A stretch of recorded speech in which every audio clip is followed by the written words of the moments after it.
আমাদের আজকের ক্লাস হচ্ছে তোমার জেনারেল নলেজের উপর প্রথম লেকচার। অ্যান্ড আমরা আজকে মূলত বাংলাদেশ পার্টের কিছু টপিক পড়বো, যেখানে জিওগ্রাফি রিলেটেড টপিকগুলো থাকবে, পাশাপাশি বাংলাদেশের যে ন্যাশনাল ম্যাটার্স বা ন্যাশনাল যে অ্যাফেয়ার্স গুলো আছে ওগুলো একটু পড়বো। অ্যান্ড ওভারঅল একটা তোমার ইন্ট্রোডাকশন হয়ে যাবে যে আমাদের ইংলিশ ভার্সন জিকের মধ্যে আমরা বাংলাদেশ পার্টের মধ্যে অ্যাকচুয়ালি কি কি পড়তে হয়। ঠিক আছে? তো আজকের এই ক্লাসটা, এটা থেকেই তোমরা দেখা যাবে যে অনেকগুলো এমসিকিউ কমন পাচ্ছ, কেননা এই টপিকটা ইম্পর্টেন্ট এর জন্য যে তোমার যেখানে ইংলিশ ভার্সন থেকে কোশ্চেন হয়, যেমন ধরো বিউপি। তো বিউপিতে দেখা যায় যে তোমার এই স্লাইড থেকে হুবহু অনেকগুলো এমসিকিউ আসে, মানে একটা দুইটা না, অনেকগুলো আসে। তো এই জন্য এখানে যে যে ইনফরমেশন গুলো দিব, প্রত্যেকটা স্লাইডের ইনফরমেশন গুলোই তোমরা মুখস্থ করে ফেলবা। আর হ্যাঁ, শুধু যে মুখস্থ করলে হবে তা কিন্তু না, মানে আমরা বুঝে বুঝেই পড়বো। জিকে অ্যাকচুয়ালি না বুঝে পড়ার মতো কিছু না, এটা বুঝে বুঝে পড়ারই জিনিস। ঠিক আছে? আর ইন দ্য মিন টাইম তোমাদের যদি কোনো কোশ্চেন থাকে, তখন সেটা তোমরা চ্যাটে জিজ্ঞেস করতে পারো বা আনমিউট করে জিজ্ঞেস করলেও হবে। ওকে? আচ্ছা, so আমি তোমাদের সাথে স্লাইডটা শেয়ার করি।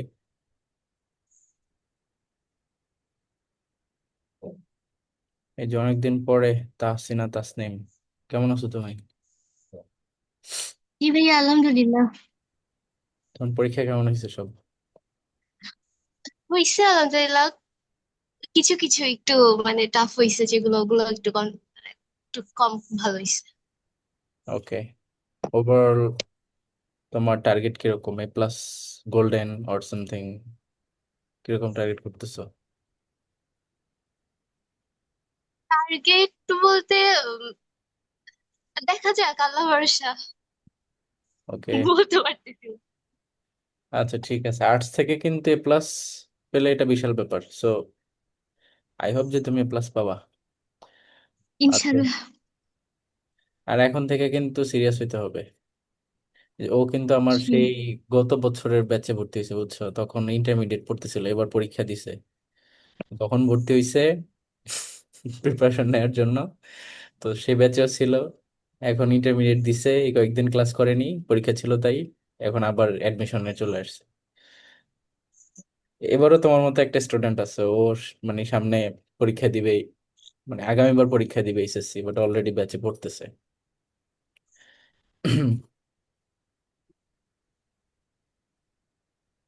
আচ্ছা, আমাকে একটু বলো তো তোমরা স্ক্রিন দেখতে পাচ্ছ কিনা?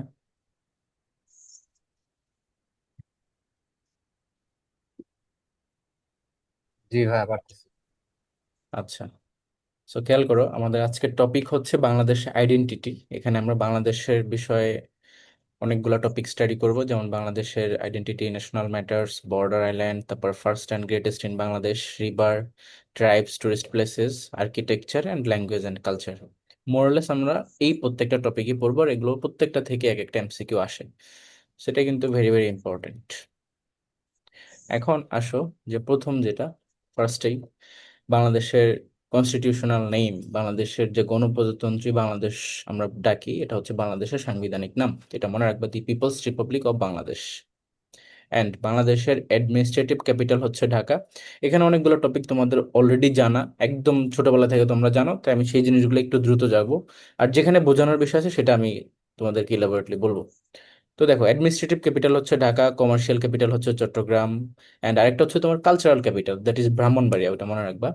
অ্যান্ড বাংলাদেশের এরিয়া হচ্ছে 1,47,570। আবার আপডেট হয়ে তোমার এটা হচ্ছে কি 610, তো অপশনে যেটা থাকে তখন সেটা ক্যান্সেল করবা। যদি 610 থাকে তাহলে অবশ্যই এটাই হবে।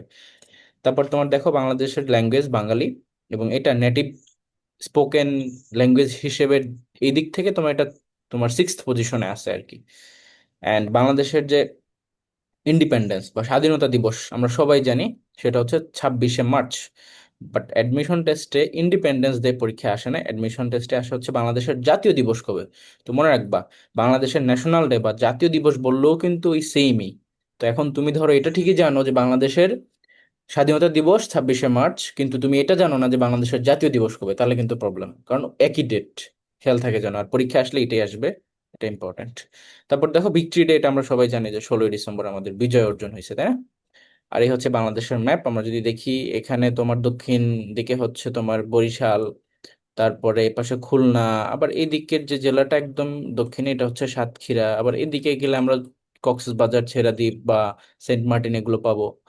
তারপরে ঢাকা মিডল, তারপরে রাজশাহী হচ্ছে উত্তরাঞ্চলের এদিকে, আর একদম রংপুর, ঠিক আছে, নওগাঁ, পঞ্চগড় একদম উত্তরের প্লেস, তারপরে এদিকে ময়মনসিংহ এন্ড দেন সিলেট। তো এই পাশের যে অঞ্চলটা ডান পাশের এটা হচ্ছে তোমার পাহাড়ি পাহাড়ি এরিয়া কানেক্ট করে। আর এটা তো বুঝতেই পারতেছো, এইদিকে আবার খুলনা, বরিশাল, বাগেরহাট এই অঞ্চলটাতে হচ্ছে বাংলাদেশের যে ম্যানগ্রোভ ফরেস্ট বা সুন্দরবন এটার অবস্থান। তো আমরা এই জিনিসগুলো দেখবো, ঠিক আছে, আরো ডিটেলস দেখবো। এখন আসো এখানে যে বাংলাদেশের government system, that is parliamentary democracy, বাংলাদেশের সংসদীয় গণতন্ত্র চলে, অর্থাৎ তুমি জনগণের মাধ্যমে এমপিদেরকে ভোট দিয়ে নির্বাচিত করবা, তারা হচ্ছে সংসদে যাবে, দেন তারা হচ্ছে তাদের লিডারকে প্রাইম মিনিস্টার হিসেবে চুজ করবে। আচ্ছা, তো এটা হচ্ছে তোমার গভর্নমেন্ট সিস্টেম মানে পার্লামেন্টারি ডেমোক্রেসি। অ্যান্ড এখানে আমাদের এই ইনফরমেশনটা ইম্পর্টেন্ট যে বাংলাদেশের সংসদ বা পার্লামেন্টের নাম কি।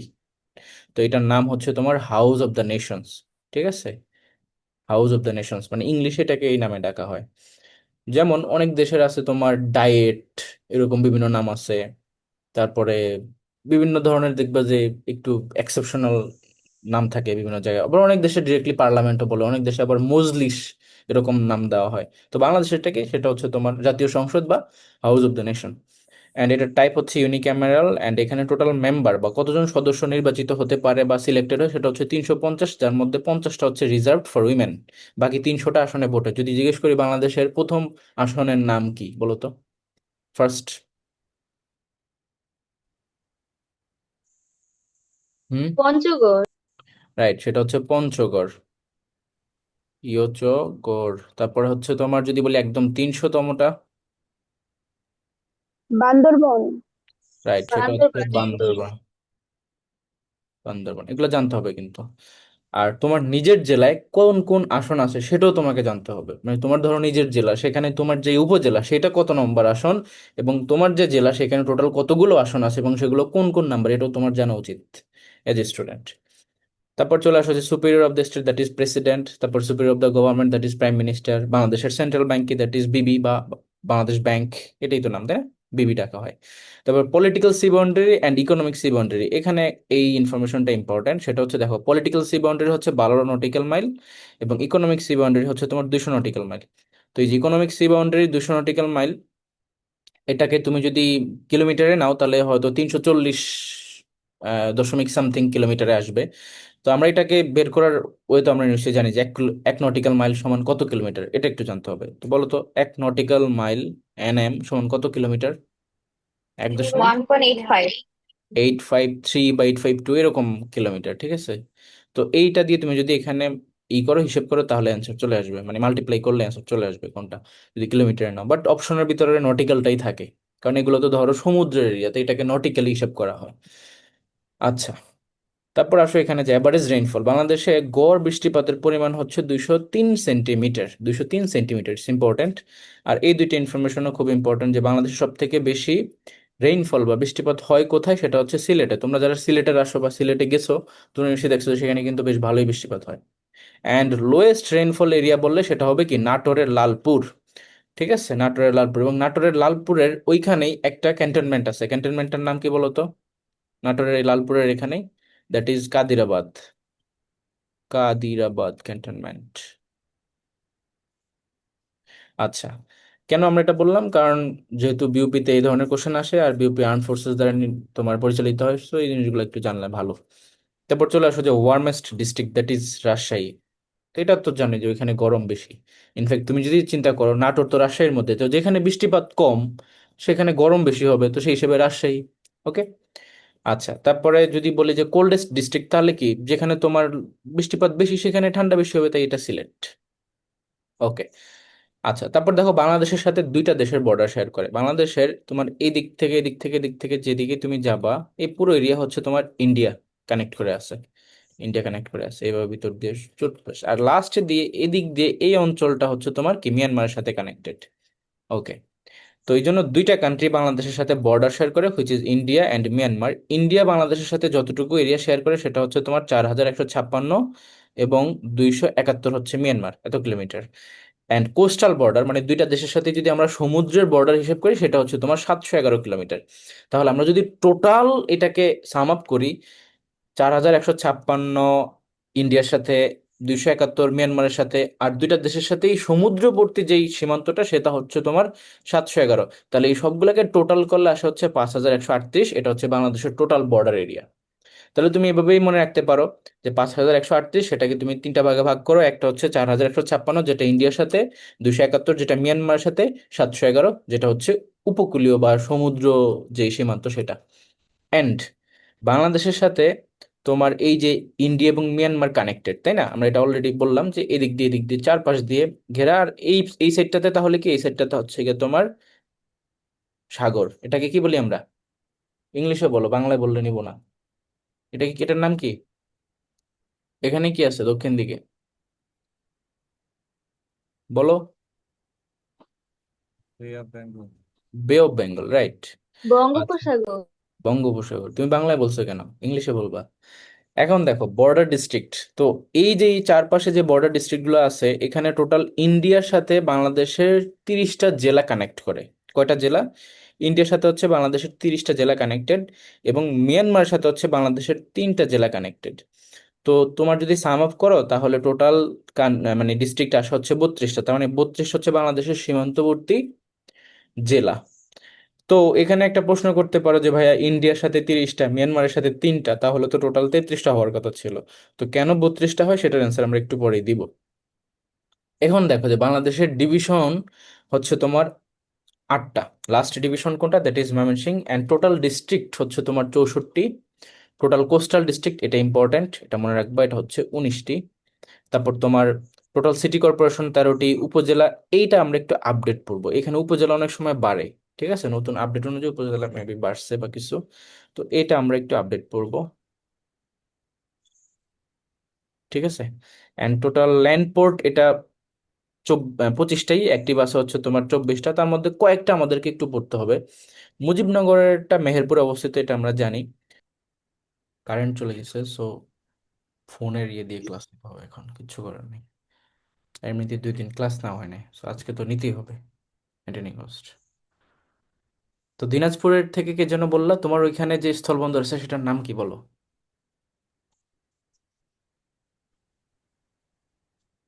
তুমি কি গেছো সেখানে? বা অন্য কারো জেলার সাথে কোনো স্থলবন্দর আছে কিনা, যে কেউ, তোমরা এক একজন তো এক এক জেলা। আমাদের এখানে চাতলাপুর স্থলবন্দর, সেটা হচ্ছে কৈলাস শহরের সাথে সংযুক্ত। ওকে। চাতলাপুর স্থলবন্দর হ্যাঁ, আর আর কারো সেটা কোনোটা আছে? কুলাউড়া উপজেলার উপর দিয়ে। বুঝতে পারছি, হ্যাঁ এটাও পড়ছিলাম, এটা একটা আছে। আর কারো কোনোটা আছে? তোমরা কি তার মানে সবাই একদম বাংলাদেশের মাঝখানে মাঝখানে পড়ছো, সাইডে কেউ পড়ো নাই, তাই না? সাইডের জেলাগুলোতে থাকলে হচ্ছে গিয়া ওই স্থলবন্দরটা পাওয়া যায় যেখান থেকে অন্য দেশে তুমি এক্সিট নিতে পারো বা তাদের দেশ থেকে আসতে পারো, এরকম। এনিওয়ে, তো আমরা দেখো মনে রাখবো যে 25টা হচ্ছে ল্যান্ড পোর্ট, তার মধ্যে বর্তমানে চালু আছে হচ্ছে 24টা, বাকিগুলা তোমার, বাকি একটা হচ্ছে বন্ধ। আর মেজর সি পোর্ট হচ্ছে বাংলাদেশে 4টা, সেটা হচ্ছে চিটাগং, মংলা, পায়রা, মাতারবাড়ি। এগুলো হচ্ছে বাংলাদেশের মেজর সি পোর্ট। এখন বলবো যে ভাই আমরা কি এখানকার এই যে সবগুলোর নাম পড়বো না, এগুলো অ্যাকচুয়ালি সবগুলোর নাম তোমাদের পড়ার প্রয়োজন নেই, কারণ অ্যাডমিশনে এগুলোর নাম আসে না। কিন্তু ধরো তুমি যদি আজকে বিসিএস দিতা, বিসিএসে কিন্তু তোমার এখান থেকে একটা এমসিকিউ আসে যে কোনটা কোথায় অবস্থিত।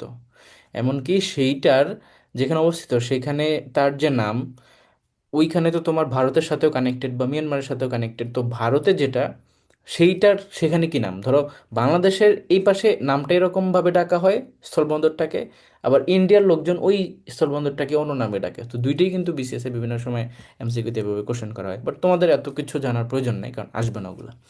এখন আসো এখানে, যে লোকাল টাইম সেটা হচ্ছে বাংলাদেশের local time Greenwich mean time থেকে 6 ঘন্টা বেশি, অর্থাৎ +6। এটা পরীক্ষা কিন্তু প্রায় আসে, বেশ ইম্পর্ট্যান্ট। এবং এটা কেন হয়, কেন +6 হয় তাও আমরা একটু পরে দেখব।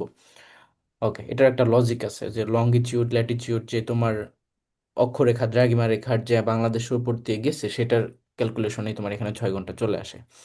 তো এটা হচ্ছে কি লঙ্গিটিউড যে লাইন সেটার কারণে হয়। আচ্ছা, এরপর দেখো বাংলাদেশের মোবাইল অপারেটর 5টা, অতটা ইম্পর্টেন্ট না। সাইবার সিটিটা মনে রাখবা সিলেট। স্মার্ট উপজেলা বললে হচ্ছে শিবচর যেটা মাদারীপুরে। ফার্স্ট ইনিমি ফ্রি ডিস্ট্রিক্ট বললে হচ্ছে যশোর। এখন এটার মানে কি, এটার মানে হচ্ছে যে প্রথম যখন যুদ্ধ হয় তখন কোন জেলা থেকে এই ধরো হানাদার বাহিনীকে বিতাড়িত করে, সেটা হচ্ছে যশোর থেকে। তো এটা মনে রাখবে, ইটস ইম্পর্টেন্ট, এটা থেকে কোশ্চেন আসে। আরেকটা প্রশ্ন যদি তোমাদেরকে বলি যে প্রথম সশস্ত্র বিদ্রোহ হয় কোন জায়গা থেকে বলো তো? সশস্ত্র বিদ্রোহ যুদ্ধের সময়, মুক্তিযুদ্ধের ওই সময়। গাজীপুর। হ্যাঁ, স্পেসিফিক বলো, Gazipur correct answer, but specific Gujarat. Answer. গাজীপুরের কোথায় ওটা তো মনে নেই। বলো, অন্য কেউ বলো।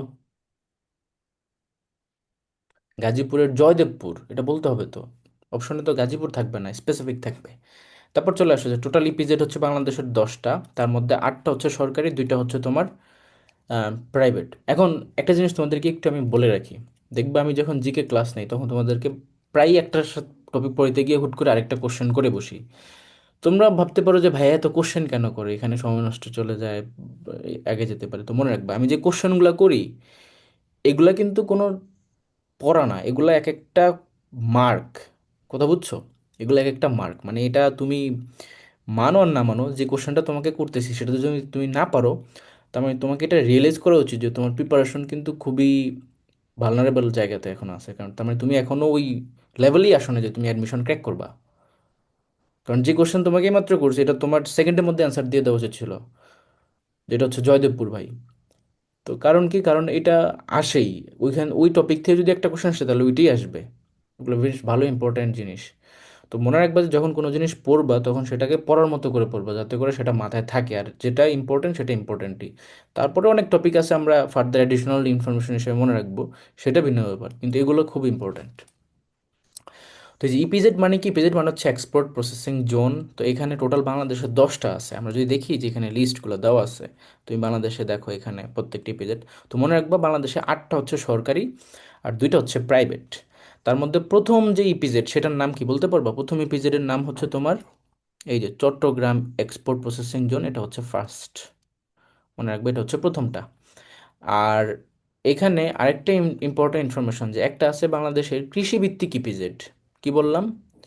কৃষিভিত্তিক ইপিজেড, কৃষি ভিত্তিক ইপিজেড, এটা হচ্ছে তোমার উত্তরা এক্সপোর্ট প্রসেসিং জোন। এটা কোথায় অবস্থিত? উত্তরা এক্সপোর্ট প্রসেসিং জোন, এটা কৃষিভিত্তিক, এটা কোথায় অবস্থিত? এই জায়গাটার নাম কি, এই জেলাটার নাম কি? নীলফামারী। নীলফামারী। মানে এটাকে আবার অনেক সময় উত্তরা ইপিজেড না বলে নীলফামারী ইপিজেডও বলা হয়। কি বলা হয়? নীলফামারী ইপিজেডও বলা হয়। তখন তুমি অপশন দেখে ওইভাবে অ্যান্সার করবে আর কি।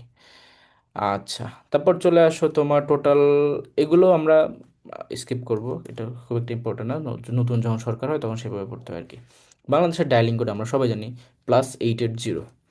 তারপর দেখো বাংলাদেশের climate, that is tropical monsoon climate, মানে বাংলাদেশের তোমার দেখবা যে আবহাওয়াটা খুব ভালো, মানে এখানে না শীত না গরম, একটা নাতিশীতোষ্ণ পরিবেশ বা ক্রান্তীয় মৌসুমী জলবায়ু এক অবস্থান করে আর কি। তো বাংলাদেশের যে অবস্থান আমরা যদি দেখি, মানে একটু পরে জিওগ্রাফির যে বাংলাদেশ অবস্থান দেখবো, সেখানে দেখবো বাংলাদেশ কিন্তু অ্যাকচুয়ালি মরুভূমি প্রবণ এরিয়া হওয়ার কথা ছিল লোকেশন ওয়াইজ, ঠিক আছে? কিন্তু মানে তার মানে কি অনেক গরম পড়ার কথা ছিল, বাট সেই হিসাবে বাংলাদেশ কিন্তু অনেক ঠান্ডা। কেন এটা হয়? কারণ বাংলাদেশে এরকম মৌসুমি বায়ুটা আসে, অ্যান্ড তোমার এখানে প্রচুর নদ নদী, তুমি যদি বাংলাদেশ দেখো একদম শুরু থেকে শেষ পর্যন্ত পুরোটাই নদী দিয়ে ঘেরা। তো এই কারণে একটা ঠান্ডা আবহাওয়া বিরাজ করে। তারপর চলে আসো যে national flower, that is water lily. National fruit jackfruit. এটা কি? এই যে এটা হচ্ছে, এটা দোয়েল পাখি, আর এটা হচ্ছে কাঁঠাল। তো বাংলাদেশের জাতীয় ফল হচ্ছে কাঁঠাল, কারণ কাঁঠালের কিন্তু অনেক ইউজেস। তুমি এটাকে ফল হিসেবে তো খাইতে পারোই, আর এটার মধ্যে পুষ্টি গুণাগুণ অনেক বেশি। এই কারণে যখন মানুষজন বলে দেখবা যে কাঁঠাল খেলে গরম লাগে, গরমের সিজনে কাঁঠাল খাইতে চায় না, দ্য রিজন ইজ কাঁঠালের মধ্যে ইনগ্রেডিয়েন্টস বা তোমার মিনারেল সব কিছু অনেক বেশি পরিমাণ থাকার কারণে তোমার বডিতে সাডেনলি গরম লাগে বা হিট আসে এরকম। আবার এটার আরও পারপাস আছে, এটাকে তুমি চাইলে তরকারি হিসেবে ইউজ করতে পারো, এটাকে চাইলে তুমি আর কি কি পারো বলো তো? আরও অনেকগুলো পারপাস আছে মেবি, এখন ঠিক আমার খেয়াল নেই। আর আরেকটা প্রশ্ন করি, বলো তো কোন দেশের জাতীয় ফল আম? ভারতের। ইন্ডিয়া। রাইট, ভারতের হচ্ছে তোমার জাতীয় ফল আম, আর ইন্ডিয়া। আমাদের হচ্ছে কাঁঠাল, এটা মনে রাখবা। তারপরে ন্যাশনাল বার্ড, সেটা হচ্ছে তোমার ম্যাকপাই রবিন। ও আমরা তখন ওয়াটার লিলি তো ফ্লাওয়ার পড়ছে, তার মানে শাপলা। আর ম্যাকপাই রবিন হচ্ছে তোমার এই যে দোয়েল, এটা ঠিক আছে। ম্যাকপাই রবিন হচ্ছে দোয়েল। অ্যান্ড বাংলাদেশের ট্রি হচ্ছে ম্যাঙ্গো ট্রি। জাতীয় গাছ যদি বলি তাহলে ম্যাঙ্গো ট্রি। ন্যাশনাল ফরেস্ট বললে সুন্দরবন। সুন্দরবন নিয়ে তোমাদেরকে যদি কোশ্চেন করা হয়, দেখি পারো কিনা, বাংলাদেশে সুন্দরবনের কত পার্সেন্টেজ বলো। হুম, বাংলাদেশ সুন্দরবনের কত পার্সেন্টেজ ওন করে? সুন্দরবনের কিন্তু পুরোটাই বাংলাদেশে না, সামথিং ইন্ডিয়াতে, বাকিটা বাংলাদেশে, বাকি পুরোটা। তো বাংলাদেশে হচ্ছে 62-র মতো, বাকিটা হচ্ছে তোমার ইসে। 60 কত? 62। হ্যাঁ, 62ই হবে, এই 62, 62% বাংলাদেশের, বাকিটা হচ্ছে ইন্ডিয়াতে কানেক্ট করে। আর বাংলাদেশের টোটাল কয়টা জেলার ভিতর দিয়ে এটা আছে? কয়টা জেলার সাথে কানেক্টেড সুন্দরবন বলো? চারটা কিভাবে? পাঁচটা ডিস্ট্রিক্ট। এটা এটা পরীক্ষায় আসে, বেশ ভালো ইম্পর্ট্যান্ট। ডিস্ট্রিক্ট কি কি পাঁচটা বলতো, একটা একটা করে বলো। হুম, শুরু করো। বগুড়া, বাগেরহাট, বাগেরহাট, বগুড়া সাতক্ষীরা, কই থেকে আসে? বগুড়া কই আর সুন্দরবন কই? খুলনা, বাগেরহাট, হ্যাঁ, তারপর সাতক্ষীরা, সাতক্ষীরা, হ্যাঁ, পটুয়াখালী, পটুয়াখালী, গুড, তারপরে বরগুনা। রাইট, বরগুনা, একদম হয়েছে, গুড। তো এই পাঁচটা হচ্ছে তোমার, পাঁচটা হয়েছে না? হ্যাঁ, পাঁচটা। হ্যাঁ, নাকি 3, 2, 5, হ্যাঁ, এই পাঁচটা হচ্ছে তোমার সুন্দরবন কানেক্ট করে, পাঁচটা জেলা। এটা পরীক্ষা আসে, ইম্পর্টেন্ট। আর সুন্দরবনের সব থেকে, যে কারণে এটার নাম দেওয়া হয়েছে সেটা হচ্ছে সুন্দরী গাছের কারণে, এটা তো আমরা জানি। তো সুন্দরী গাছের বৈজ্ঞানিক নাম কি বলতে পারবা? এটা হচ্ছে মেবি নিমফিয়া নওসেলি। তো অনেক ছেলেরা আছে যারা তাদের গার্লফ্রেন্ডের নিকনেম এই যে এটা দিয়ে, হেরিটেরিয়া ফোমিস নাকি নিমফিয়া নওসেলি, আমার ঠিক খেয়াল নেই এটা কোনটা। সুন্দরী গাছের বৈজ্ঞানিক নাম সার্চ করে তো কেউ একজন। হেরিটেরিয়া, ইয়েস। হেরিটেরিয়া ফোমিস হওয়ার কথা মেবি। তো ওরা দেখছিলাম কয়েকজন, দেখলাম ই করে গার্লফ্রেন্ডের নাম হচ্ছে নিকনেম এই নামে সেভ করছে। আমি কেউ আচ্ছা ঠিক আছে, ভালো। তারপর চলে আসে যে national sports, that is kabaddi. এই যে এখানে কাবাডি খেলা দেখতে পাচ্ছ, এটার আরেকটা নাম আছে হাডুডু। এখন আসো, ওই যে আমরা তখন বললাম যে বাংলাদেশ টোটাল বর্ডার শেয়ার করে জেলা হচ্ছে 32টি, এবং এই 32টা কিভাবে আসে?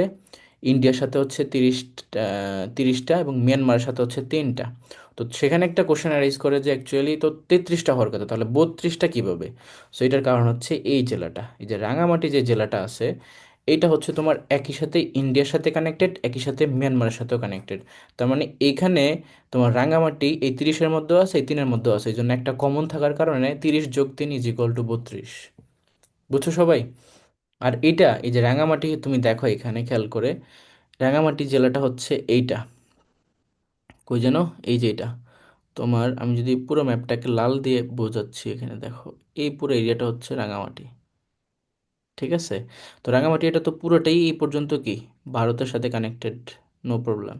আর এইখানে দেখো ছোট একটা পোর্শন, এই যে বার্মায় ইন্ডিয়ার এইখানে গিয়ে কানেক্ট করে ফেলছে।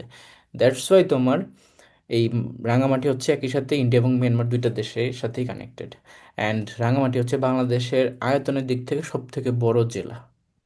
বাংলাদেশ আয়তনের সব থেকে বড় জেলা কোনটা, লার্জেস্ট ডিস্ট্রিক্ট হচ্ছে এই রাঙামাটি। আর বাংলাদেশের টোটাল হিলি ডিস্ট্রিক্ট, হিলি মানে কি পাহাড়ি, তো পাহাড়ি তো অবশ্যই গাছপালা থাকবে, তাই এটাকে দেখে একটু সবুজে দেওয়া হয়েছে। তো এরকম 3টা জেলা, একটা তো রাঙামাটি দেখলাম, তার পাশে দেখো আরেকটা খাগড়াছড়ি, আর তার নিচে একটা হচ্ছে বান্দরবান। তো এই যে 3টা হচ্ছে তোমার বাংলাদেশ হিলি ডিস্ট্রিক্ট। এখান থেকে একটা এমসিকিউ বিপিতে থাকেই, যে বাংলাদেশের হিলি ডিস্ট্রিক্ট কোনটি বা কোনটি নয়, এভাবে কোশ্চেন দিবে। সো 3টা, রাঙামাটি, বান্দরবান, খাগড়াছড়ি। আচ্ছা, তারপরে আমরা যে বললাম তোমার মিয়ানমারের সাথে বাংলাদেশ তোমার 3টা তোমার জেলার সাথে কানেক্টেড, সেখানে রাঙামাটি, বান্দরবন, ঠিক আছে। হুম, রাঙামাটি, বান্দরবন কানেক্টেড, আমরা দেখতে পাচ্ছি রাঙামাটি এখানে কানেক্টেড, বান্দরবন এখানে কানেক্টেড। আরেকটা জেলা মিয়ানমারের সাথে কানেক্টেড, সেটা কোনটা জানো? কক্সবাজার।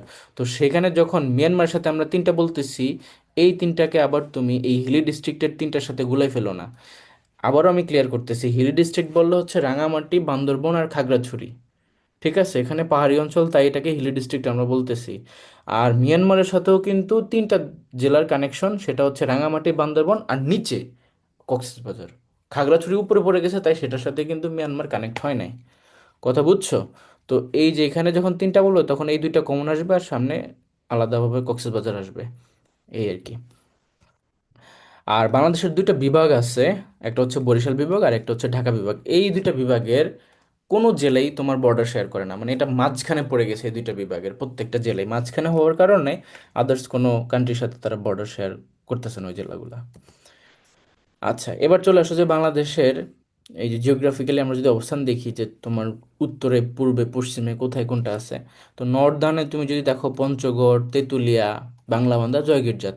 জয়গিরজাত হচ্ছে স্থান, বাংলাবান্ধা হচ্ছে তোমার ইউনিয়ন, থানা হচ্ছে তেঁতুলিয়া এবং জেলা হচ্ছে পঞ্চগড়। এটা হচ্ছে কোথায়? নর্দার্ন বা উত্তর, এই সাইডটা। সাউদার্নে যদি আসো সেখানে ছেড়াদ্বীপ হচ্ছে স্থান, সেন্ট মার্টিন হচ্ছে ইউনিয়ন, টেকনাফ হচ্ছে থানা, কক্সবাজার হচ্ছে জেলা। That is here. আর যদি আমি পূর্বে আসি তাহলে দেখো আখাইডং হচ্ছে তোমার স্থান, রেমাক্রি হচ্ছে ইউনিয়ন, থানচি হচ্ছে থানা অ্যান্ড বান্দরবন হচ্ছে তোমার জেলা। তো এই যে এটা। অ্যান্ড পশ্চিমে হচ্ছে তোমার মোনাকোষা। মোনাকোষা মানে স্থান এবং ইউনিয়ন সেম নাম। আর শিবগঞ্জ হচ্ছে তোমার থানা, চাঁপাইনবাবগঞ্জ হচ্ছে তোমার জেলা। তো এই কয়েকটা জিনিস একটু মনে রাখবা, তাইলেই হবে দিকভিত্তিক অবস্থানটা। ঠিক আছে।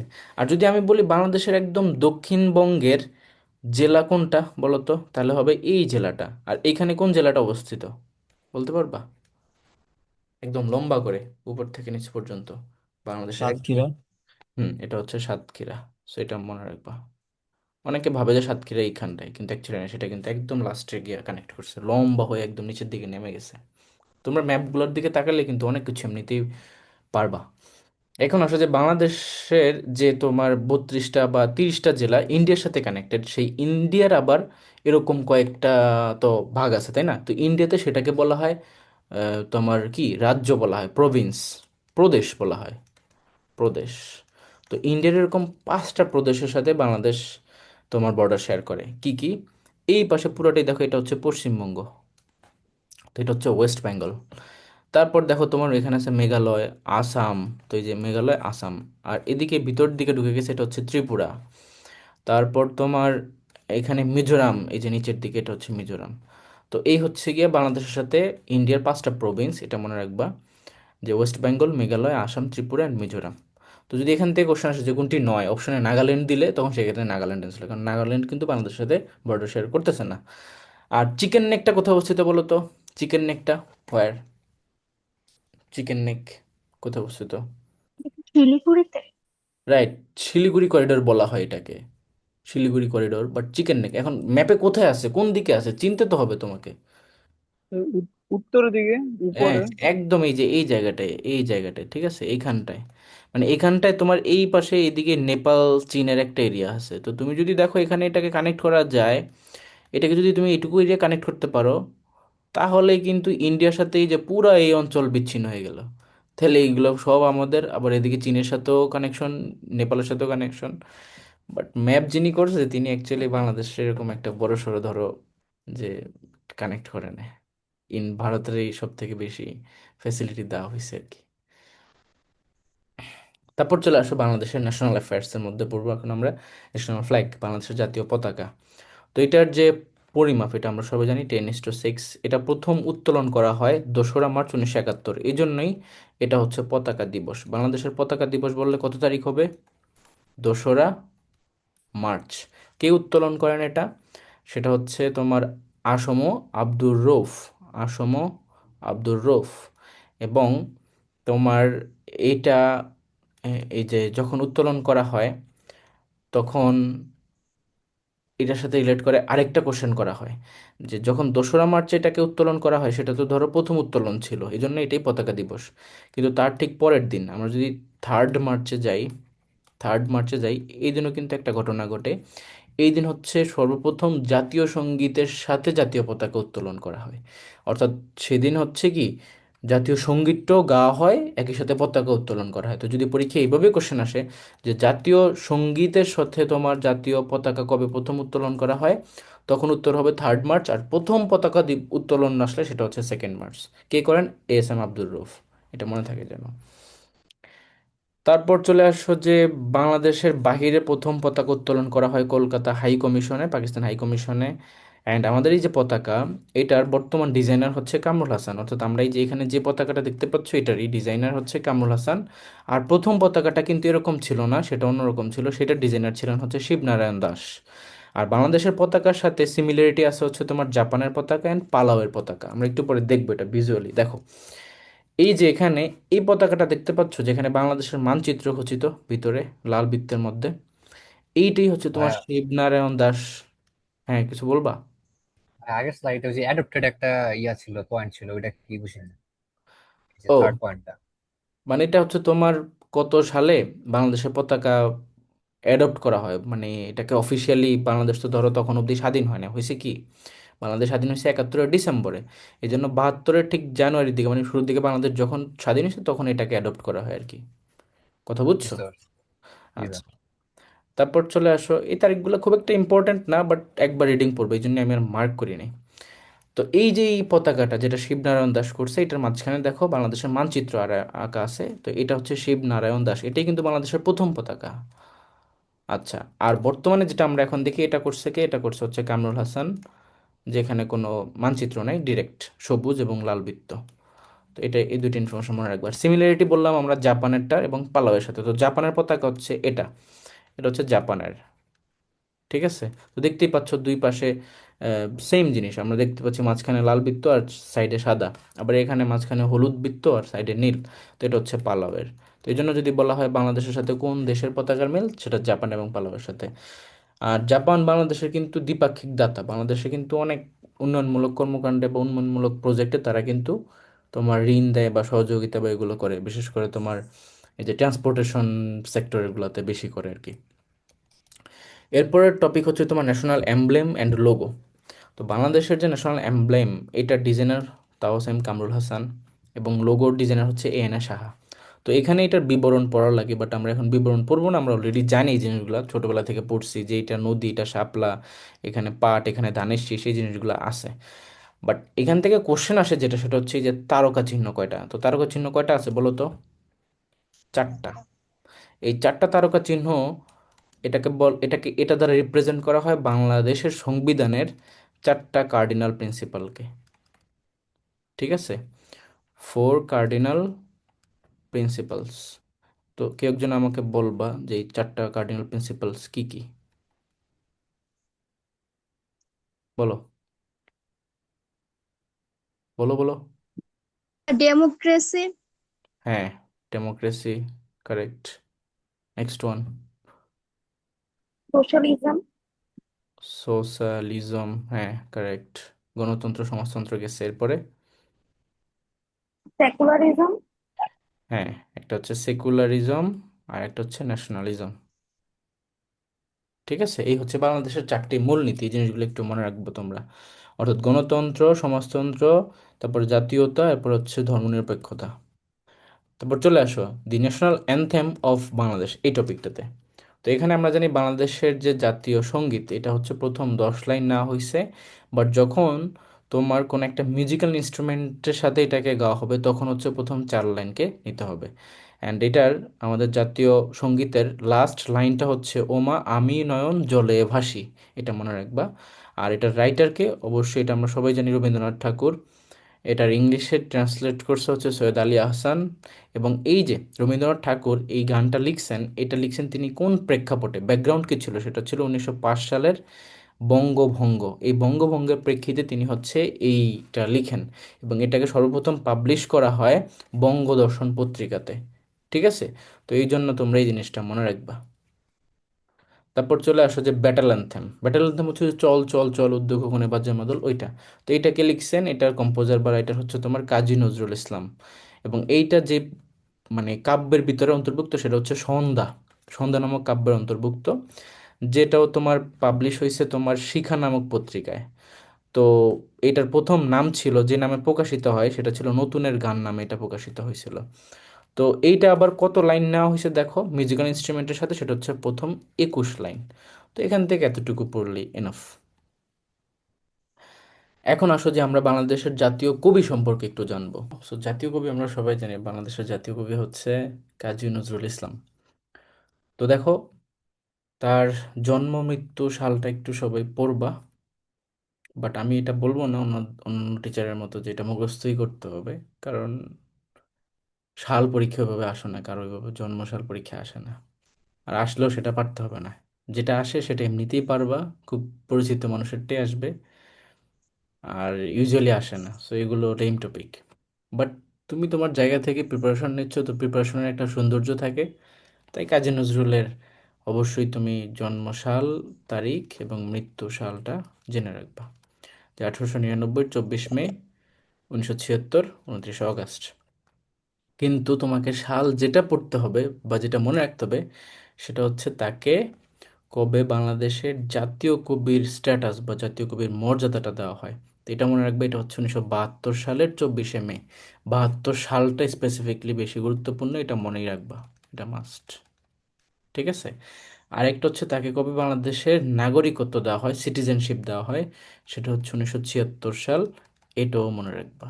মানে তুমি তার জন্মসাল মৃত্যুসাল মনে রাখো আর না রাখো, তাকে কবে ন্যাশনাল পোয়েট অর্থাৎ জাতীয় কবির মর্যাদা দেওয়া হয় এবং তাকে কবে বাংলাদেশের নাগরিকত্ব প্রদান করা হয়, এই দুইটা জিনিস মনে রাখবা। সো এখানে ফার্স্টে কোনটা ঘটে?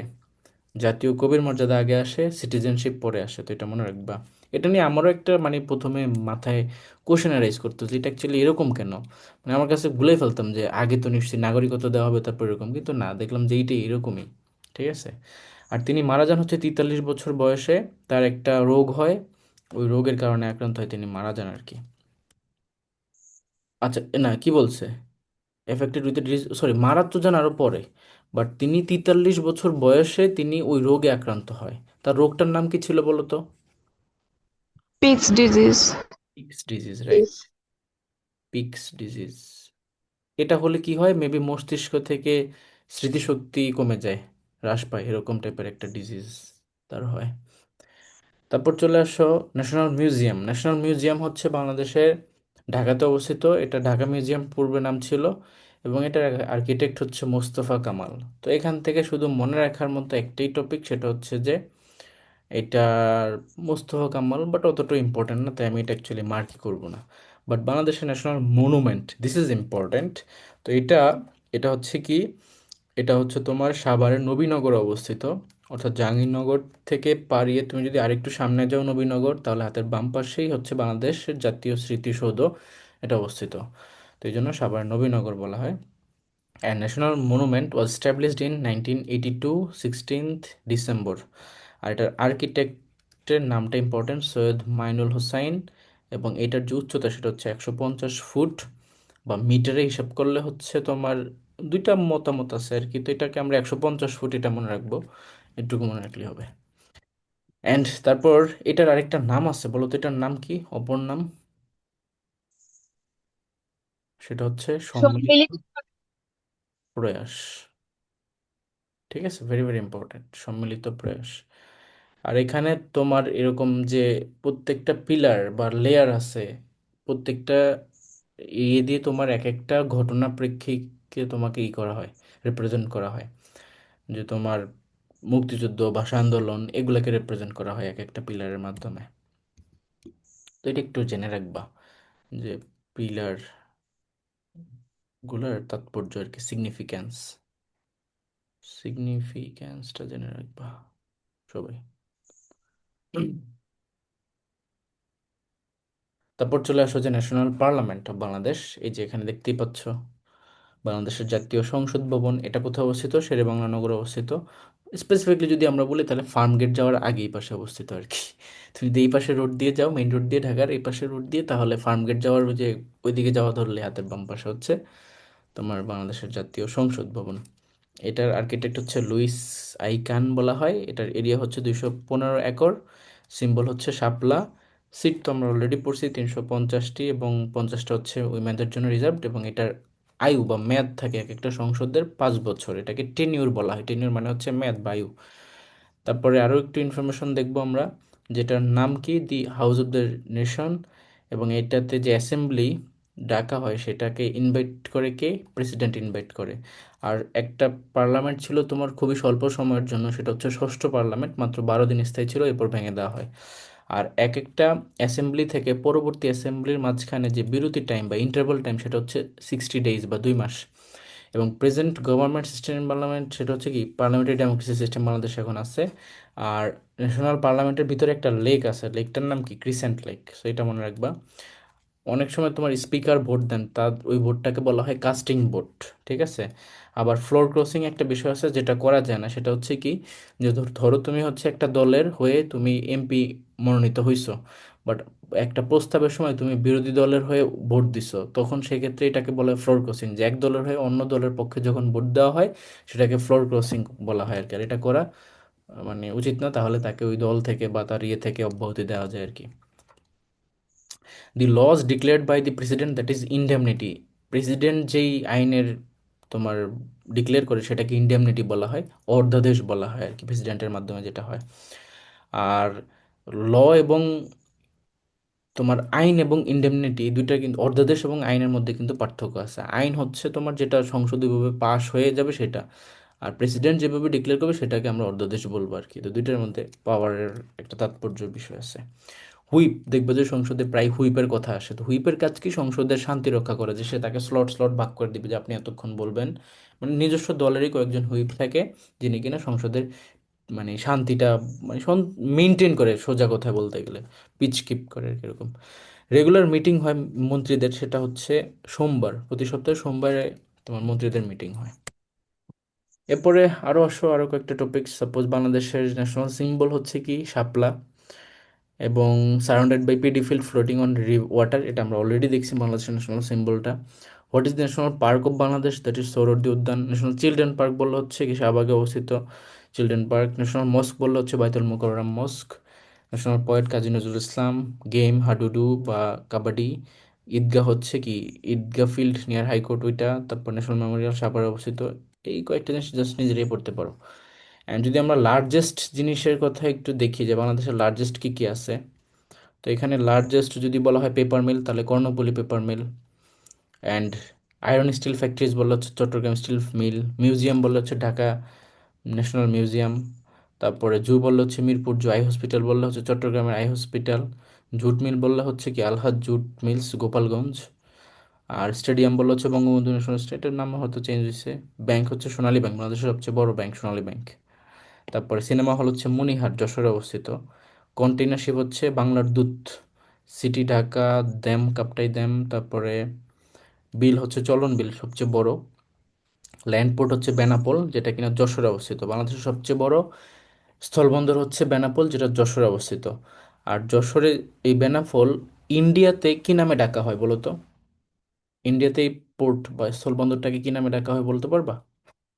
সেটা হচ্ছে পেট্রোপোল। ঠিক আছে, পেট্রোপোল, এটা মনে রাখবে, ইম্পর্ট্যান্ট। অ্যান্ড সি পোর্ট হচ্ছে বাংলাদেশের চট্টগ্রাম পোর্ট সব থেকে বড়। ওয়াটার ইরিগেশন প্রজেক্ট হচ্ছে তোমার তিস্তা প্রজেক্ট। পাওয়ার প্ল্যান্ট হচ্ছে পায়রা। তো পায়রা বললেই সেটা আমরা কোন জেলাকে বুঝবো বলো তো? পায়রা মানে কোন জেলা বলো তো? পটুয়াখালী। পটুয়াখালী, গুড। তার মানে এই যে পায়রা বিদ্যুৎ কেন্দ্র, এটা হচ্ছে পটুয়াখালীতে অবস্থিত। পায়রা যে সেতু, সেটাও কিন্তু পটুয়াখালীতে অবস্থিত। হাইড্রো ইলেকট্রিক পাওয়ার প্ল্যান্ট সেটা হচ্ছে Kaptai hydro electric station. Thermal power plant বললে তাও পায়রা, ওই পটুয়াখালীর ওইটা। গ্যাস ফিল্ড বললে হচ্ছে তিতাস, ব্রাহ্মণবাড়িয়াতে অবস্থিত তিতাস গ্যাস ফিল্ড বাংলাদেশের সব থেকে বড়। হোটেল হচ্ছে হোটেল সোনারগাঁও সব থেকে বড়। শপিং মল হচ্ছে যমুনা, বাট অলরেডি একটা কনস্ট্রাকশন কাজ চলতেছে যেটা আরও বড় হবে, প্রবাবলি কোন জায়গায় আমার ঠিক খেয়াল নেই, বাট ভিডিওতে দেখছিলাম রিলসের মধ্যে কখনো সময়। এনজিও হচ্ছে বাংলাদেশের সবচেয়ে বড় এনজিও হচ্ছে ব্র্যাক। অ্যান্ড ব্র্যাকের প্রতিষ্ঠাতার নাম কি বলো তো? স্যার ফজলে হাসান বুঝলে? আবেদ। অ্যান্ড মনে রাখবা এই এনজিও হিসেবে ব্র্যাক শুধু বাংলাদেশের মধ্যে বড় তাই না, পুরো পৃথিবীর মধ্যে সব থেকে বড় এনজিও হচ্ছে তোমার ব্র্যাক, এটা মনে থাকবে যেন। ফার্স্টে চলে আসো, আমরা তখন বড় বা লার্জেস্ট দিকটা মনে পড়ছিলাম, এখন আমরা প্রথম ফার্স্ট ফার্স্ট কি কি করছে সেটা দেখব।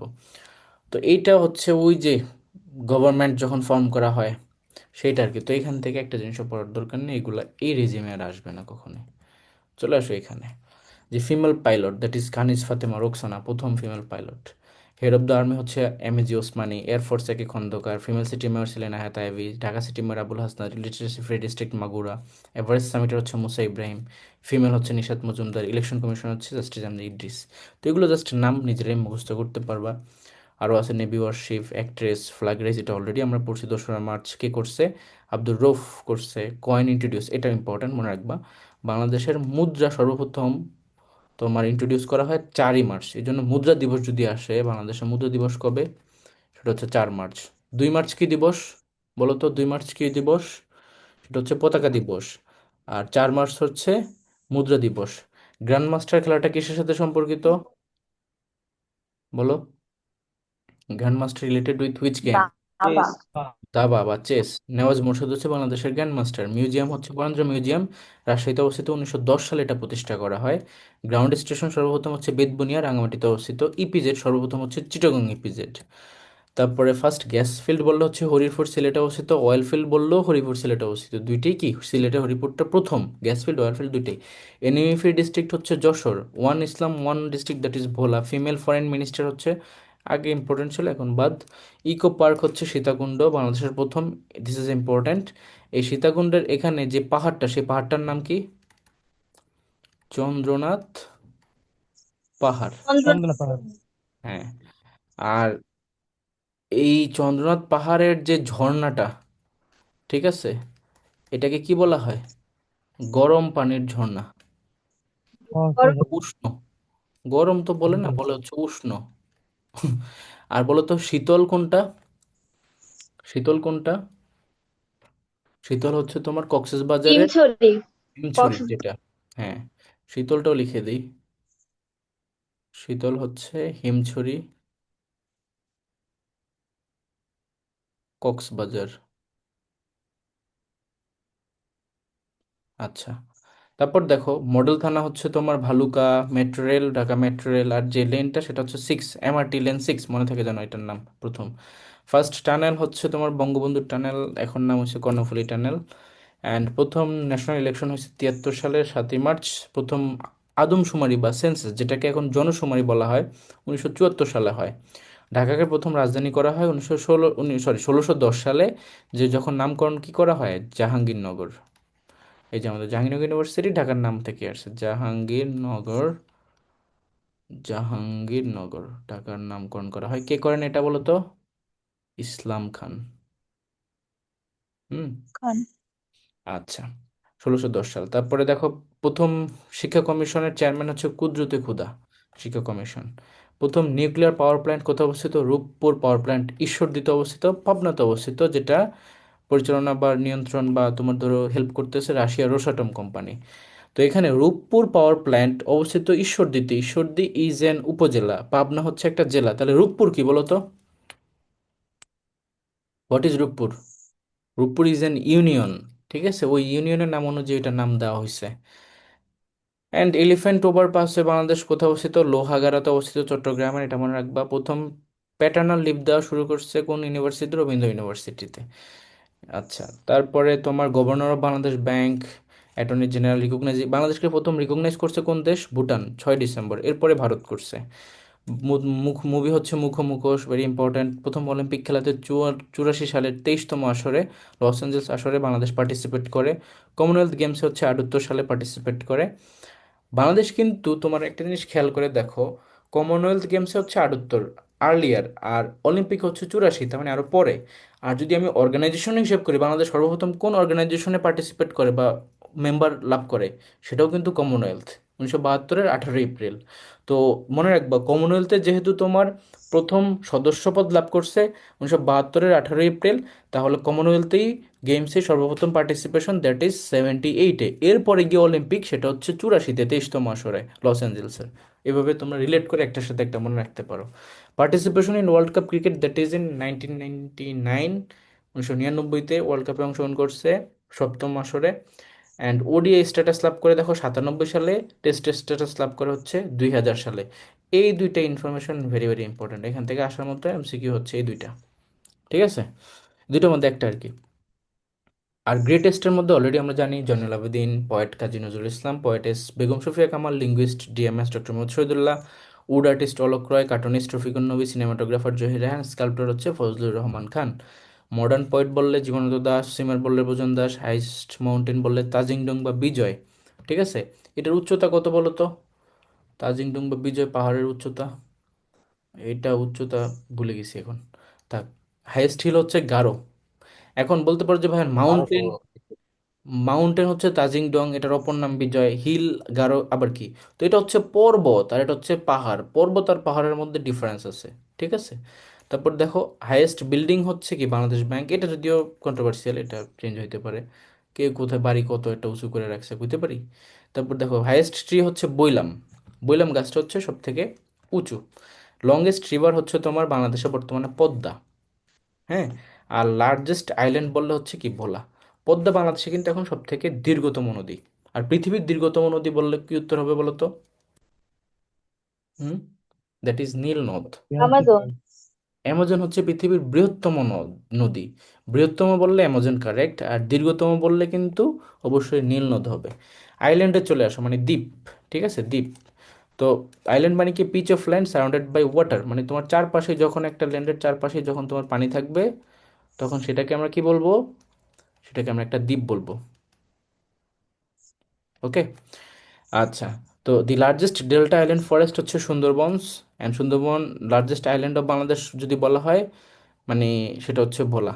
মানে ডেল্টা আইল্যান্ড ফরেস্ট হচ্ছে সুন্দরবন, আর বাংলাদেশের সব থেকে বড় দ্বীপ হচ্ছে ভোলা জেলা, ঠিক আছে। তারপর the other name of Bhola district is Shahbazpur. Nijhum Dwip কোথায় অবস্থিত? সেটা নোয়াখালীতে অবস্থিত। এবং আনকাউন্টেবল বা অগণিত সংখ্যক আইল্যান্ড কোথায় আছে? এই সুন্দরবনের মধ্যেই আছে। কোন দ্বীপের মধ্যে তোমার লাইট হাউস আছে? সেটা হচ্ছে কুতুবদিয়াতে।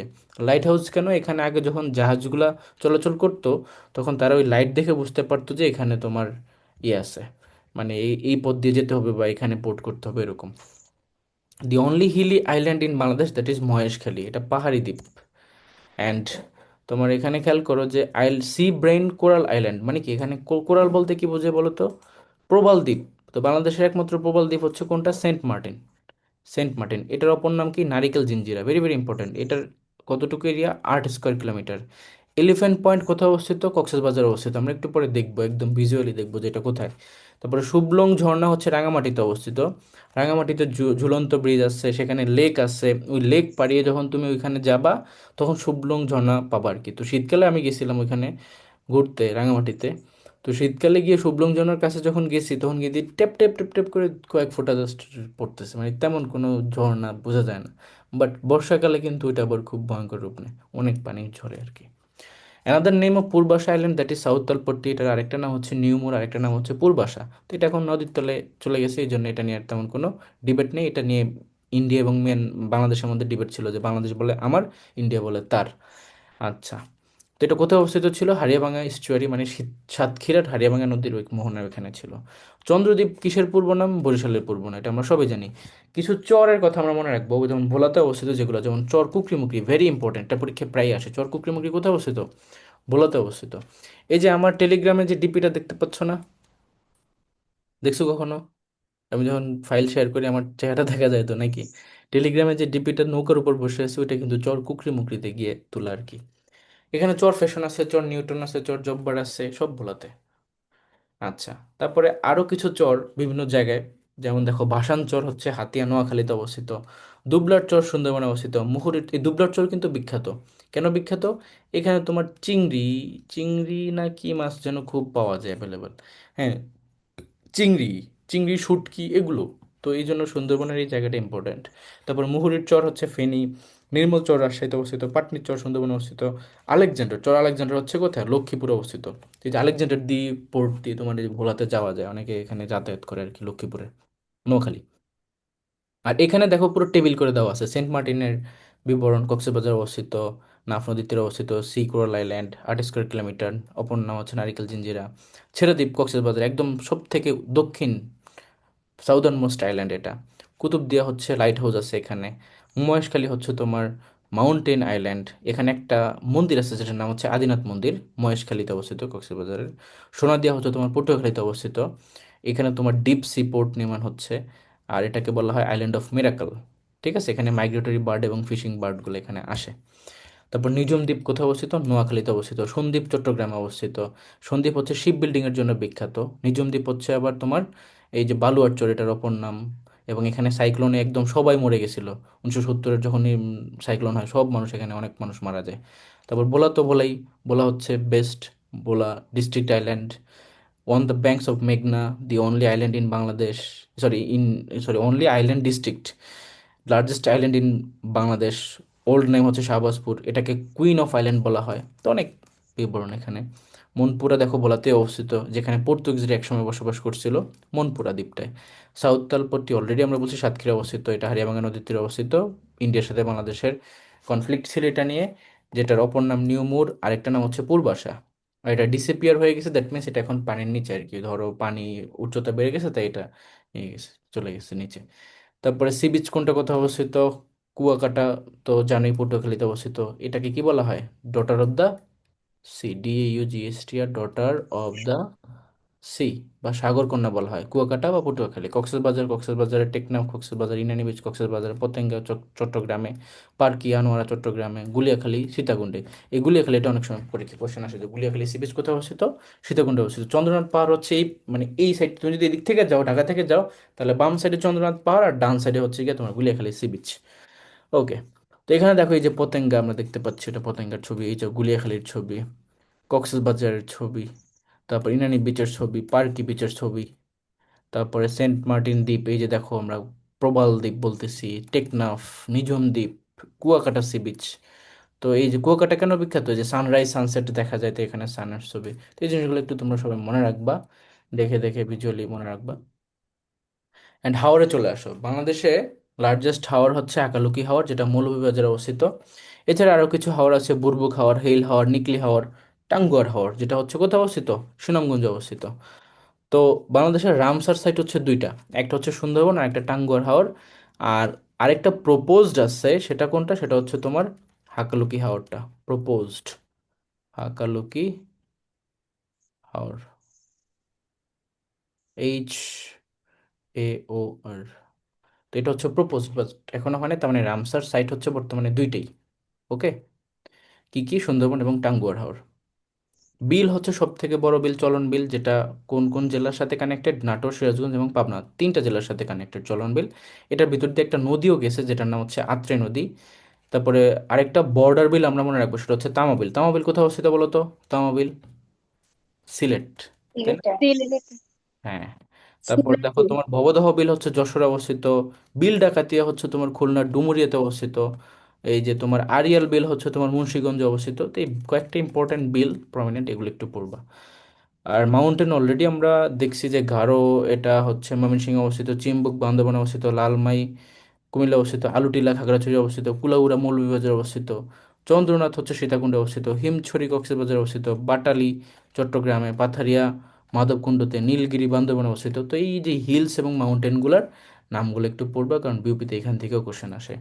এছাড়া লেক, যেমন কাপ্তাই লেক হচ্ছে রাঙামাটিতে, বগা লেক হচ্ছে বান্দরবনে, ফয়েজ লেক হচ্ছে চট্টগ্রামে। তাহলে আবারও বলতেছি, লেক কাপ্তাইটা হচ্ছে রাঙামাটিরটা, যেটা ঝুলন্ত ব্রিজ দিয়ে তুমি কাপ্তাই লেক পার হয়ে গিয়েই তুমি শুভলং ঝর্ণাটা দেখো।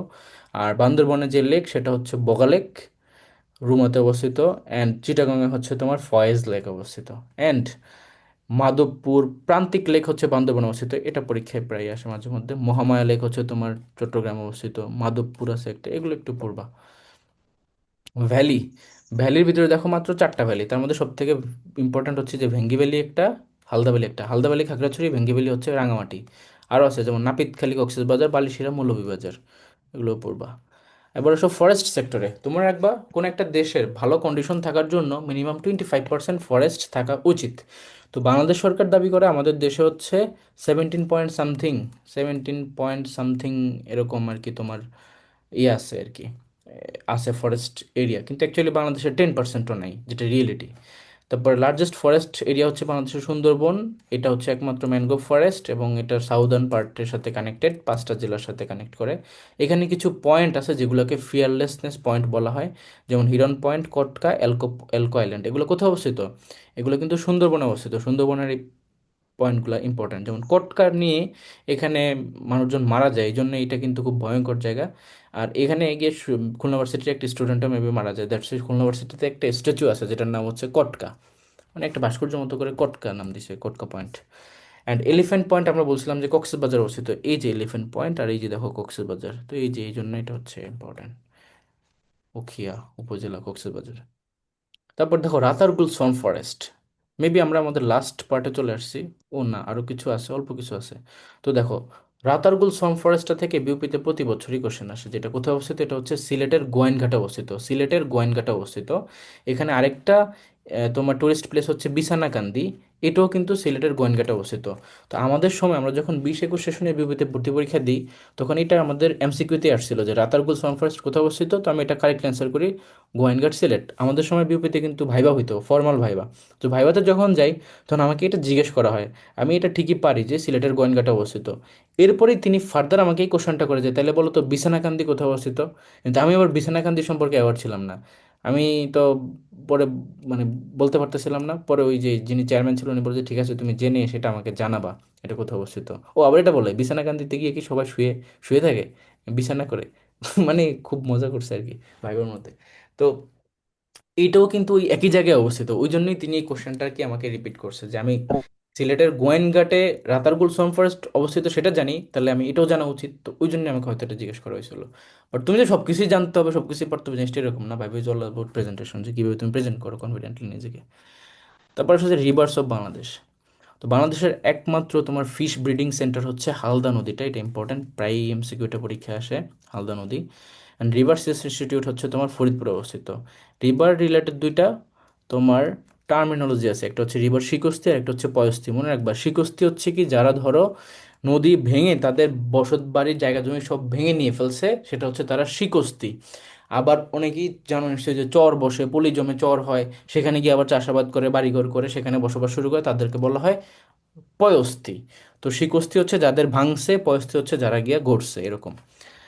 আর বাংলাদেশের আন্তঃসীমান্ত নদী হচ্ছে 57টা, জেআরসি 72-এ গঠিত হয়েছে। আন্তঃসীমান্ত নদীর মধ্যে ইন্ডিয়ার সাথে নদী হচ্ছে 54টা, আর মিয়ানমারের সাথে হচ্ছে নদী 3টা, এই টোটাল 57টা। আর এটা মনে রাখবা, ফরিদপুর এটা কবে শিফট করা হয়? 1989 সালে। তারপরে তোমার চলে আসো যে বাংলা ইন্টারন্যাশনাল গ্রেডেড রিভার কোনটা? পদ্মা। গোমতী নদীকে বলা হয় কুমিল্লার দুঃখ, বাংলার দুঃখ বলা হয় দামোদর নদীকে, চট্টগ্রামের দুঃখ বলা হয় চাকতাই খালকে। মিয়ানমারের সাথে নদী হচ্ছে নাফ নদী ডিভাইড করে, ইন্ডিয়ার সাথে ডিভাইড করে হারিয়াভাঙা। মেন রিভার পোর্ট হচ্ছে নারায়ণগঞ্জে অবস্থিত। ইলেকট্রিসিটি প্রডিউস হয় কর্ণফুলী নদীতে, কারণ স্রোত বা কারেন্ট অনেক বেশি। কাপ্তাই হাইড্রো ইলেকট্রিসিটি সেন্টার, তার মানে অবশ্যই কর্ণফুলীতে। একটা নদী আছে যেটা কিনা একটা মানুষের নাম অনুযায়ী তৈরি করা, মানে নামকরণ করা হয়েছে, সেটা হচ্ছে রূপসা নদী। এই রূপসা নদী হচ্ছে তোমার খুলনা ইউনিভার্সিটি যাওয়ার আগে, 0 পয়েন্টের আগে ওইখানে অবস্থিত, খুলনাতে অবস্থিত। তো এই যে রূপসা, এটা দেখে মনে হচ্ছে না যে এটা একটা মেইলি মেইলি নাম, বাট এটা কিন্তু মেন নাম অনুযায়ী আসে নাই। এটা আসছে কার নাম থেকে বলো তো? রূপলাল সাহা থেকে। হ্যাঁ, রূপলাল সাহা, রূপলাল শাহ। তার নাম থেকে এটাকে নামকরণ করা হয়েছে। River which is named after district that is Feni. এবং মেঘনার অরিজিন পয়েন্ট, এটার নাম ছিল হচ্ছে বোরাক নদী। মেঘনা নদীর উৎপত্তিস্থল, এটার নাম হচ্ছে কি বরাক নদী।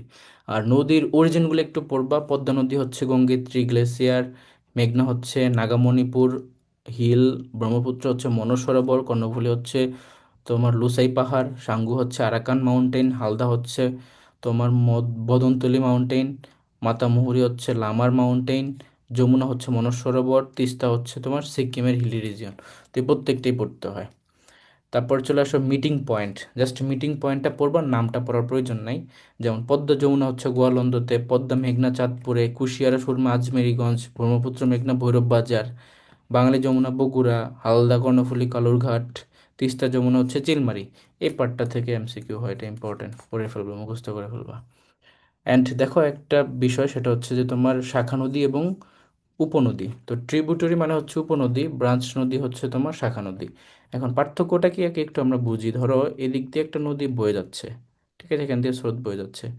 এখন আরেকটা নদী এই পাশ দিয়ে এসে যখন এই স্রোতের সাথে পানি অ্যাড করবে, হ্যাঁ, তখন ধরো কি এই পানি আরো বেড়ে গেল, তখন এদের এদিকে স্রোত যাচ্ছে যাচ্ছে। তো এই যে নদীর পানিটা এসে স্রোতটা এসে এই নদীর সাথে যুক্ত হইলো, তাহলে যেই নদী থেকে পানি বা স্রোত এসে যুক্ত হয় সেই নদীটাকে কি বলা হয়? উপনদী। আর ধরো এই যে নদীটা, এই নদীটা থেকে আরেকটা নদী এদিক দিয়ে ভাগ হয়ে এখান থেকে এই স্রোত আবার এদিকে যাওয়া শুরু করছে, তাহলে এই নদীটাকে কি বলা হবে? শাখা নদী। তাহলে এইটা অবশ্যই একটা নদীকে তুমি ধরো বেস ধরে তোমাকে হিসাব করতে হবে যে এই নদীর সাপেক্ষে উপনদী হচ্ছে গিয়া যখন অন্য নদী থেকে স্রোত এসে যুক্ত হয় সেটা। আবার এই নদীর সাপেক্ষে শাখা নদী হচ্ছে যখন ওই নিজ নদী থেকেই স্রোতটা অন্যদিকে শাখা হয়ে চলে যায়। তো আই গেস তোমরা বুঝছো এই বিষয়টা যে শাখা নদী এবং উপনদী জিনিসটা কি। তো এখান থেকে মনে রাখবো পদ্মা নদীর উপনদী হচ্ছে মহানন্দা, নাগর, পাগলা, কুলিক, পূর্ণভবা। শাখা নদী হচ্ছে মাথাভাঙ্গা, গড়াই, কুমার, এটসেট্রা। আবার দেখো এই যে ধলেশ্বরী হচ্ছে একমাত্র শাখা নদী কিসের? যমুনার একমাত্র শাখা নদী ধলেশ্বরী। আবার ধলেশ্বরীরও আবার শাখা নদী আছে, সেটা হচ্ছে বুড়িগঙ্গা। তো এই জিনিসগুলো একটু পড়বা এখান থেকে নিজেরাই। তারপরে ওল্ড নেমস, যমুনার ওল্ড নেমস হচ্ছে জোনাই, ব্রহ্মপুত্র হচ্ছে লোহিত। ট্রাইবসের মধ্যে যদি আসি আমরা, বাংলাদেশের ট্রাইবস হচ্ছে তোমার খুবই নগণ্য, 1% বা 1.08%। টোটাল এখন পর্যন্ত গ্যাজেটেড ট্রাইবস সংখ্যা হচ্ছে 50টি। তো আমাদের সব থেকে মেজর হচ্ছে চাকমা, যারা কিনা তোমার চট্টগ্রাম, রাঙামাটি, খাগড়াছড়ি এই অঞ্চলে বসবাস করে। এছাড়া তোমার মারমা আছে। তারপর ফিমেল ডমিনেটিং হচ্ছে দুইটা, গারো, খাসি এবং সাঁওতাল, তিনটা। ঠিক আছে, গারো, খাসি এবং সাঁওতাল হচ্ছে ফিমেল ডমিনেটিং। এবং রাখাইন বসবাস করে পটুয়াখালীতে। মুরংদের রাজার নাম ওরেং, মারমারা কক্সবাজারে। তারপর তোমার দেখো, এই তো এখানে এদের একটা উৎসব আমরা একটু মনে রাখবো। মনে রাখবা এই যে তোমার ত্রিমাচা দিয়ে মনে রাখবা, ত্রিমাচা, ত্রিমাচা। এই যে বৈশাখী আমরা পড়ছি না, বৈশাখী, বৈশাখী। তাহলে চাকমারটা কি বলতো? চাকমারটা হচ্ছে বিজু। আচ্ছা, মারমারটা কি বলতো? সাংহাই। তারপর ত্রিপুরারটা কি বলতো? বৈশুক। তো ত্রিপুরা বৈশুক, বৈশাখ। মারমা হচ্ছে সাংগ্রাই, আর চাকমা হচ্ছে বিজু। এভাবে মনে রাখবা, ত্রিমাচা, বৈশাখী। তারপর চলে আসো ফেমাস আর্কিটেকচার, যেমন তোমার বাইতুল মোকাররম করছে হচ্ছে Abul Hossain Thariani. National memorial Mainul Hossain. National sculpture যেটা, সরি, সিওল অলিম্পিকে যে স্কাল্পচারটা প্রদর্শন করা হয় সেটা হচ্ছে হামিদুজ্জামানের স্টেপস। ঠিক আছে, এটা থেকে একটা এমসিকিউ আসছিল বিউপিতে, ইটস ইম্পর্ট্যান্ট। তারপর ইন্টারন্যাশনাল ফেমাস বাংলাদেশি আর্কিটেক্ট হচ্ছে ফজলুর রহমান খান। সম্মিলিত প্রয়াস কোনটা? ওই যে সাভারের স্মৃতিসৌধ, সেটা। পিলার্স অফ ন্যাশনাল মেমোরিয়াল কোটা? সাতটাই, সাতটা দিয়ে সাতটা ঘটনাকে রিপ্রেজেন্ট করা হয়। অল্টিটিউড হচ্ছে 150 ফিট। এবং শহীদ মিনারের আর্কিটেক্টকে, সেটা হচ্ছে হামিদুর রহমান। সংসপ্তক, যেটা জাহাঙ্গীরনগর ইউনিভার্সিটিতে অবস্থিত, এটা মনে রাখবা। এছাড়া তোমার এই যে চিলড্রেন পার্ক, বোটানিক্যাল গার্ডেন, এটা হচ্ছে স্যামুয়েল ওয়ারেস আর্কিটেক্ট। কারেন্ট চলে আসছে। তো এই যে স্যামুয়েল ওয়ারেস, এটা হচ্ছে কি বোটানিক্যাল গার্ডেন, চিলড্রেন পার্ক, এটা কোথায় অবস্থিত বলো তো? এটা হচ্ছে এই যে যে মানে মিরপুর জু আছে না, জু এর ঠিক অপোজিটে maybe botanical garden, botanical garden. এরপর দেখো যে আরো আছে, এমপি হোস্টেল, তাও লুইস আইকেন, অপরাজেয় বাংলা, আব্দুল্লাহ খালিদ, সুপারজিত স্বাধীনতা, শামীম শিকদার। অ্যান্ড দেন তোমার হচ্ছে কি সাবাস বাংলাদেশ, এটা কোথায় বলো তো? রাজশাহী ইউনিভার্সিটিতে, ভেরি ভেরি ইম্পর্ট্যান্ট, সাবাস বাংলাদেশ। এইটার আর কি আর্টিস্ট কে? নিতুন কুণ্ড, নিতুন কুণ্ডু।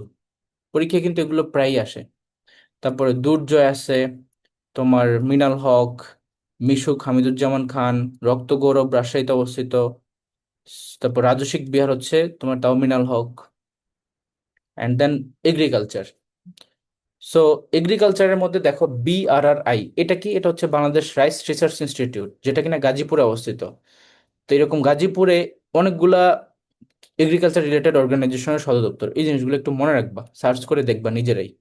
তারপরে ইরাটম, বরিশাল, এগুলো হচ্ছে হাইব্রিড রাইস। জুটন কি? এক ধরনের ফাইবার, যেটা কিনা জুট এবং কটন দিয়ে তৈরি, 70% জুট, 30% কটন। কে আবিষ্কার করছে জুটন? ডক্টর মোহাম্মদ সিদ্দিকুল্লাহ। এগ্রিকালচার শুমারি হয়েছে এখন পর্যন্ত 6বার। এবং টোবাকো সব থেকে বেশি উৎপন্ন হয় রংপুরে, জুট উৎপন্ন হয় ফরিদপুরে। তারপর বাংলাদেশ জুট উৎপাদনের ক্ষেত্রে বর্তমানে দ্বিতীয় অবস্থানে আছে, প্রথমে হচ্ছে কি ভারত। আচ্ছা, তারপরে ফরেস্ট সেক্টর অলরেডি আমরা ডিসকাস করছি। বাট এখানে এই যে বৃক্ষ নামে একটা বই ডক্টর কামাল সিদ্দিকী লিখছে, এটা একটু মনে রাখতে পারো। নেপিয়ার হচ্ছে এক ধরনের ঘাস, এটা পড়বা এখান থেকে। তারপরে গাছেরও যে প্রাণ আছে, এটা নিয়ে সর্বপ্রথম ইনভেন্ট করে বা প্রুভ করেন স্যার জগদীশ চন্দ্র বোস, এটা মনে রাখবা। ভাওয়ালের গড় হচ্ছে তোমার গাজীপুর, টাঙ্গাইল ডিস্ট্রিক্টে অবস্থিত। ওই যে তোমার ভাওয়ালের গড়, বা যেটাকে আমরা বলি যে পত্রঝরা বনাঞ্চল। ঠিক আছে। তারপরে which trees are available in Sundarban? That is সুন্দরী, এটা অলরেডি আমরা বলছি। মিনারেলস এর ক্ষেত্রে যদি আসি, দেখো বাংলাদেশে মিনারেলস গ্যাস ফিল্ড আছে বর্তমানে 28টা। তো ওই যে আপডেট পড়তে হবে, যে অনেক সময় গ্যাস ফিল্ড ভোলাতে কিন্তু লাস্ট সময়ও কিন্তু কয়েকটা গ্যাস ফিল্ড আবিষ্কৃত হয়। এই জন্য আপডেট পড়বা। সরি, লেখাটা হয়নি, আপডেট। তারপরে বাংলাদেশের মেইন রিসোর্স হচ্ছে কি? Mineral resource gas. Titas gas field সব থেকে বড়, প্রথম হচ্ছে হরিপুর। অ্যান্ড কয়েল ফিল্ড হচ্ছে, কোল ফিল্ড বা তোমার কয়লা, সেটা হচ্ছে 5টা। লার্জেস্ট হচ্ছে তোমার বড় পুকুরিয়া। মিথেন হচ্ছে ন্যাচারাল গ্যাসের মেইন এলিমেন্ট। কুলাউড়াতে ইউরেনিয়াম পাওয়া গেছে। এই কয়েকটা ইনফরমেশন এখান থেকে জাস্ট নিজেরাই ডিরেক্টলি পড়ে নিবা। আর language culture of Bangladesh probably এখন আমরা লাস্টে চলে আসছি আমাদের, তারপরেই শেষ। তো ল্যাঙ্গুয়েজের মধ্যে দেখো জহির রায়হান হচ্ছে স্টপ জেনোসাইড, এছাড়া তার আরো কিছু মুভি আছে। তারপরে দেওয়ানা মদিনার রাইটার হচ্ছে মনসুর বয়াতি, ভাওয়াইয়া গানটা হচ্ছে রংপুরের, চটকা গানটা হচ্ছে তাও রংপুরের। এরকম বিভিন্ন অঞ্চলের গান বা নাচের নামগুলো আমরা মনে রাখবো, ঠিক আছে? তারপরে মুরমি পয়েট বললে হাসন রাজা, গানের রাজা বললে হচ্ছে কাজী নজরুল ইসলাম, সম্রাট অফ সং। তারপর ব্রডকাস্টার প্রথম কাঠঠোকরা, প্রথম ইন্টারন্যাশনাল বাংলা ফিল্ম হচ্ছে Pather Panchali. This is important, তোমরা পথের পাঁচালী ইউটিউব থেকে সার্চ করে দেখবা। স্টপ জেনোসাইড জহির রায়হান, দেন মদিনা, ভাওয়াইয়া, চটকা, বাউল সম্রাট লালন ফকির, গীতি কবিতা। আচ্ছা, ময়মনসিংহ গীতি কবিতা হচ্ছে কি ডক্টর দীনেশ সেন, এটা মনে রাখবা।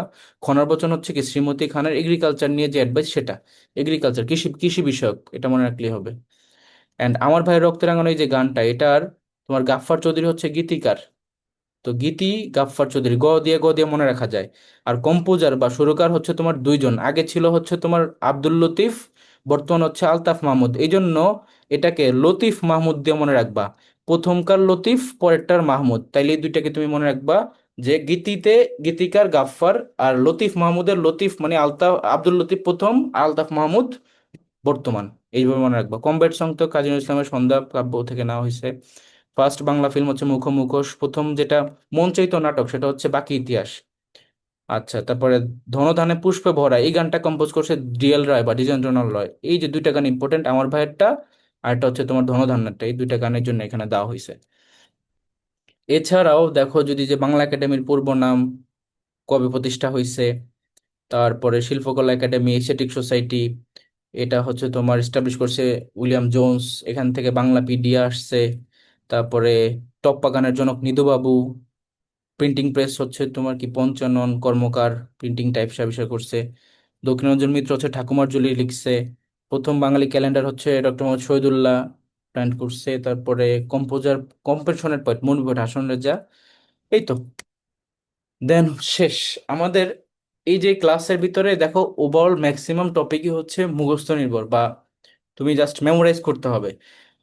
বাট প্রত্যেকটা টপিকই ইম্পর্টেন্ট, কারণ এখান থেকে এক একটা টপিক থেকে এক একটা এমসিকিউ আসে। এখন নো ওয়ান নোজ যে তোমাকে কোনটা দিবে, তোমাকে সাবাস বাংলাদেশও দিতে পারে, তোমাকে সুপরিচিত স্বাধীনতাও দিতে পারে, বা আদার্স তোমাকে এখান থেকেও কিন্তু যে কোনো টপিক থেকে কোশ্চেন দিতে পারে। এই জন্য প্রত্যেকটা স্লাইড যা যা পড়াইছি ভালোভাবে মুখস্থ করবা। বিউপিতে এই স্লাইড থেকে তুমি কমপক্ষে হলো 5টা এমসিকিউ কমন পাবা হুবহু। প্রিভিয়াস ইয়ারের কোশ্চেন যদিও ঘাটাঘাটি করো, তাহলেও সেম এক্সাম্পল দেখবা যে এখান থেকে প্রচুর কোশ্চেন রিপিট হয়। তো জিকের এই প্রথম ধরো দু একটা ক্লাস একটু মনে হবে যে এগুলো বোরিং, বাট এগুলো কিন্তু খুব ইফেক্টিভ, ঠিক আছে? আর আমরা নেক্সট ক্লাসগুলোতে, জিকে নেক্সট ক্লাসগুলোতে ম্যাপ ট্যাপ সবকিছু দেখানোর মাধ্যমে আর একটু ইন্টারেক্টিভ করার ট্রাই করব। অ্যান্ড তোমাদের ওভারঅল কাজ হবে যে এই স্লাইডে সবগুলো মেমোরাইজ করা, আর তোমাদের যে রেফারেন্স বই আছে বাংলা ভার্সনের সেটা থেকে ডিটেলস স্টাডি করা, ঠিক আছে? ইংলিশ ভার্সন তো আমার স্লাইডে আছেই, ইংলিশ ভার্সনই কোশ্চেন থাকবে। এখন যাবি তো ইংলিশ ভার্সনই আসে, বিউপিতে তো আগে থেকেই আসতো। তো তোমরা ইংলিশ ভার্সন এখান থেকেই পড়বা, আর বাংলা ভার্সন যে মেইন বই রেফারেন্স সেটা থেকে ফার্দার স্টাডি করবা, ঠিক আছে? সো আজকে তাহলে এই পর্যন্তই থাক, অনেক টাইম দিছো, সো থ্যাঙ্কস। আর তোমাদের যদি কোনো কিছু জানার থাকে তাহলে আমাকে হোয়াটসঅ্যাপে নক দিও।